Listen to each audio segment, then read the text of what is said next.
El libro del profeta Habacuc. Él vivió durante las últimas décadas del reino del sur de Israel y era una época de injusticia e idolatría. Él vio en el horizonte la creciente amenaza de Babilonia y esas no eran buenas noticias para nadie. Pero a diferencia de otros profetas, Habacuc no acusa a Israel. Ni siquiera habla al pueblo de parte de Dios. Más bien, todas sus palabras están dirigidas a Dios personalmente. Y el libro habla acerca de la lucha personal de Habacuc, su travesía personal al tratar de creer que Dios es bueno a pesar de tanta maldad y tragedias en el mundo. Así que las palabras de Habacuc son en realidad poemas de lamento y son muy similares a los lamentos que encuentras en el libro de Salmos. El poeta presenta una queja y luego dirige la atención de Dios al sufrimiento y a la injusticia en el mundo, demandándole que haga algo. De hecho, saber acerca de este lamento es clave para entender el diseño y el mensaje de este breve libro. Los capítulos 1 y 2 se enmarcan como una discusión que va y viene entre Habacuc y Dios, y el profeta presenta dos quejas a las que Dios ofrece dos respuestas. Su primera queja es que la vida en Israel se ha vuelto horrible. La Torá es ignorada, lo que resulta en violencia e injusticia, y todo esto es tolerado por los líderes corruptos de Israel. Y Habacuc está clamando, pidiéndole a Dios que haga algo, pero nada parece cambiar. Pero luego, de repente, Dios responde diciendo que Él está muy consciente de la corrupción de su propio pueblo, Israel, y que está convocando a los ejércitos de Babilonia para dejar que su justicia caiga sobre Israel.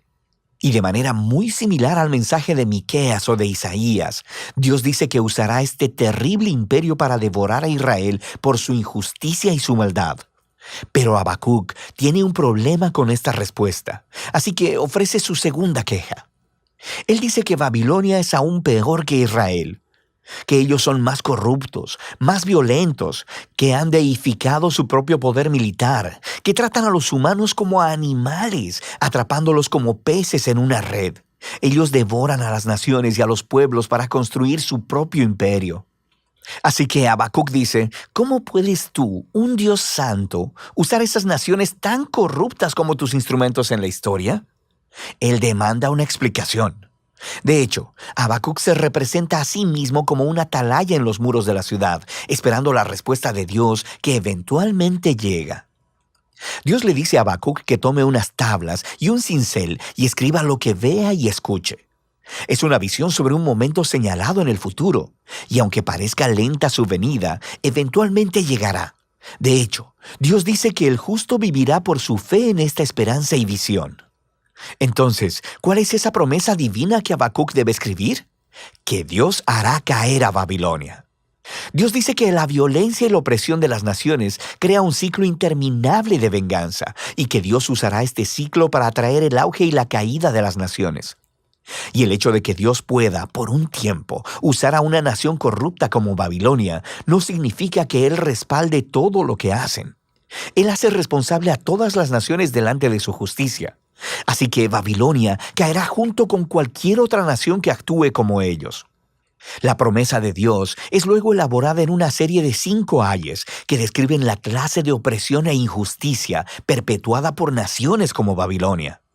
Los primeros 2 son en contra de las prácticas económicas injustas, como cuando los ricos cobran intereses muy altos solo para hacer que los pobres permanezcan endeudados.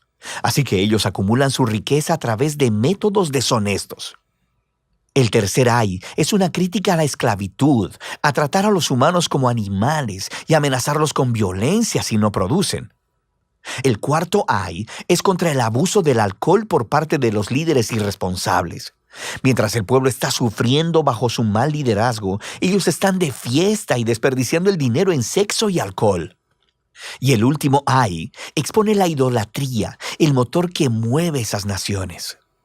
Ellos han hecho del poder y de la seguridad nacional sus dioses, ofreciéndoles lealtad a cualquier costo. Así que el pueblo se convierte en esclavo de su propio imperio nacional. Ahora, las prácticas que se describen aquí no suceden únicamente en Babilonia, pero esto es parte de la cuestión. Dada la condición humana, la mayoría de las naciones eventualmente se convertirán en una Babilonia. Y así es como la respuesta de Dios a Habacuc en este libro se convierte en la respuesta de Dios a todas las generaciones posteriores, para cualquiera que viva en un mundo gobernado por otras Babilonias. Pero deja en el aire la pregunta: ¿Dios permitirá que este ciclo, el auge y la caída de los imperios similares a Babilonia, continúe para siempre? Y el capítulo 3 trata sobre esa pregunta. Se nos dice que esta es una oración de Habacuc, y comienza con Habacuc rogándole a Dios que actúe en el presente, como lo ha hecho en el pasado, haciendo caer a las naciones corruptas. Lo que sigue es un poema muy antiguo. Primero describe una poderosa y aterradora aparición de Dios. Es muy similar a los poemas introductorios de Miqueas y Nahum, y similar a la aparición de Dios en el monte Sinaí, en el libro de Éxodo. Tenemos nube, fuego y temblor. Cuando el Creador aparezca para confrontar la maldad humana, todo el mundo estará poniendo atención. Habacuc luego continúa describiendo esta futura derrota del mal como un futuro éxodo, justo como cuando Dios vino como guerrero y abrió en dos el mar en su batalla contra Faraón. Habacuc dice que Dios traerá su juicio sobre la cabeza de la casa del impío. Así que Faraón, al igual que Babilonia, se ha convertido aquí en un arquetipo de las naciones humanas violentas. Pero al mismo tiempo, se nos dice que cuando Dios confronte la maldad, Él salvará a su pueblo y a su ungido. Es una referencia al rey del linaje de David. Así que en este poema, la historia del éxodo en el pasado se ha convertido en una imagen del éxodo del futuro que Dios producirá. Él derrotará la maldad una vez más y hará caer a los faraones y a las Babilonias de este mundo.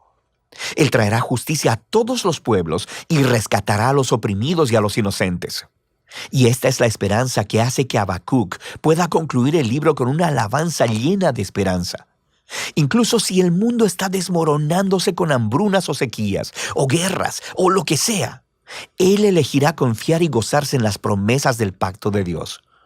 Así que Habacuc, hacia el final de su libro, se convierte en un ejemplo resplandeciente de cómo el justo vive por la fe. Habacuc reconoce lo oscuro y caótico que es el mundo y en lo que nuestras vidas pueden tornarse, y nos invita a un camino de fe, de confiar en que Dios ama a este mundo más de lo que nosotros lo hacemos y que un día Él enfrentará su maldad. Y de eso trata el libro de Habacuc.